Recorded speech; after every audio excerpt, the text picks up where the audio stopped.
Truck ચાલકોની હડતાલથી શાકભાજીના ભાવ પર અસર જોવા મળી છે। હડતાલના કારણે શાકભાજીના ભાવમાં ધરખમ વધારો નોંધાયો છે। સાબરકાંઠાના હિંમતનગર માર્કેટિંગ યાર્ડમાં ભારે અસર જોવા મળી રહી છે। હિંમતનગર માર્કેટ યાર્ડમાં શાકભાજીનો ભરાવો થયો છે। શાકભાજીના ભાવ 60% બગડ્યા છે, ત્યારે 60% જેટલા શાકભાજીના ભાવમાં ઘટાડો નોંધાયો છે, વધારો નોંધાયો છે। હડતાલના પગલે શાકભાજીની નિકાસ અટકી ગઈ છે અને આ તરફ ભાવ ગગડતા ખેડૂતોમાં ભારે રોષ ફેલાયો છે। ખેડૂતોએ કરેલો ખર્ચ પણ માથે પડ્યો છે।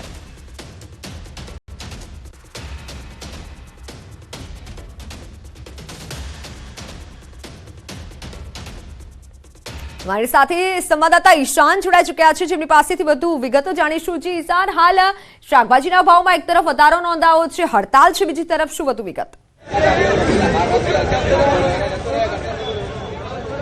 जी मतलब ચોક્કસ કે જે ટ્રાન્સપોર્ટની હડતાલના કારણે જે અસર છે સીધી શાકભાજી ઉપર જોવા મળી છે।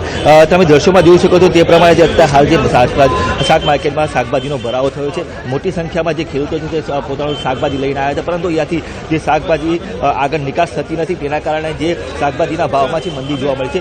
જે સરેરાશ જે ભાવ હતા ગઈકાલે જે ભાવ હતા એમાં પણ આજે ધરખમ 60% જેટલો ઘટાડો નોંધાયો। આપણી પાસે જે શાકભાજીના વેપારી છે, વેપારીને આપણે પાછી જાણી કયા કારણોસર ભાવમાં ઘટાડો થયો છે?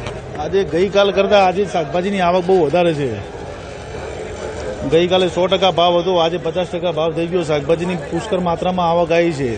એનું કારણ છે આજે ટ્રાન્સપોર્ટેશનની ગાડીઓની હડતાલ ચાલુ છે, એના હિસાબે જે બહાર બોમ્બે, સુરત અને એ બાજુ જે ગાડીઓ જતી હતી એ ગાડીઓ બંધ થઈ ગઈ છે। એના કારણે હિંમતનગરમાં બધી ગાડીઓ ડાયવર્ટ થઈ છે।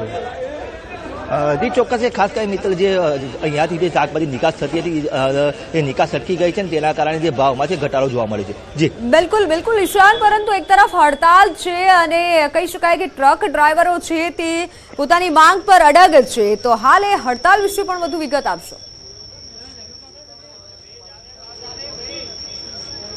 જી ચોક્કસ કે અત્યારે હાલ જે હડતાલ છે, હડતાલના કારણે જે ટ્રક ચાલકો છે તેમની જે માંગણીઓ છે, માંગણીઓ સંતોષવા માટે જે હડતાલ કરી હોય છે, પણ અત્યારે હાલ જે શાકભાજીની વાત છે, જે અહીંયાથી જે શાકભાજી જે ટ્રક મારફતે અન્ય તાલુકા કે અન્ય જિલ્લા કે અન્ય રાજ્યમાં મોકલવામાં આવતી હોય છે, તે અત્યારે હાલ જે સપ્લાય બંધ થઈ ગયો છે, તેના કારણે જે અસર જોવા મળી રહી છે। અને જે આ તો શરૂઆત છે કે હજી તો જ્યાં સુધી હડતાલ પૂર્ણ નહીં થાય ત્યાં સુધી અનેક વસ્તુમાં મંદી પણ આવશે, ક્યાંક ને ક્યાંક તેજી પણ જોવા મળશે। જી બિલકુલ ઈશાન, આભાર સમગ્ર માહિતી બદલ। તો હિંમતનગર માર્કેટિંગ યાર્ડના દ્રશ્યો હતા। શાકભાજીનો ભરાવો થયો છે, શાકભાજીની નિકાસ અટકી છે અને ભાવ 60% ઘટ્યું છે। ટ્રક ચાલકોના આંદોલન વચ્ચે સમજાવટના પ્રયાસો થઈ રહ્યા છે। ટ્રક ટ્રાન્સપોર્ટ એસોસિએશનની પહેલ કરી છે। આંદોલન કરતા ટ્રક ચાલકોને સમજાવાશે। એસોસિએશન પ્રમુખે કહ્યું છે, અકસ્માત અંગેનો કાયદો માત્ર ટ્રક ચાલકો માટે નથી। એસોસિએશને ટ્રક ચાલકોને અપીલ કરી છે। હાલની સ્થિતિએ ગુજરાતમાં 40% ટ્રક ચાલકો આંદોલન કરી રહ્યા છે। અત્યારે ખૂબ જ નાજુક પરિસ્થિતિ થઈ ગઈ છે। સરકાર આ બાબતની ચોખવટ કરે તો ચાલકોને એક શંકા એમના મનમાં છે એનું નિરાકરણ થાય અને એ લોકોને એમ થાય કે એની અંદર એ લોકોને એમની જે ગેરસમજ છે દૂર થઈ જાય। આ કોઈ કાયદો છે એ માત્ર ટ્રક ચાલકો ઉપર નથી, આ તો સ્કૂટર, વાહન, કોઈ બી જાતના વાહનો ચલાવતા ઉપર કાયદો છે। અને એમાંય ખાસ કરીને ફેટલ કેસીસ, અને એમાં ફેટલ કેસ કરીને લોકો ભાગી જાય એના માટે છે।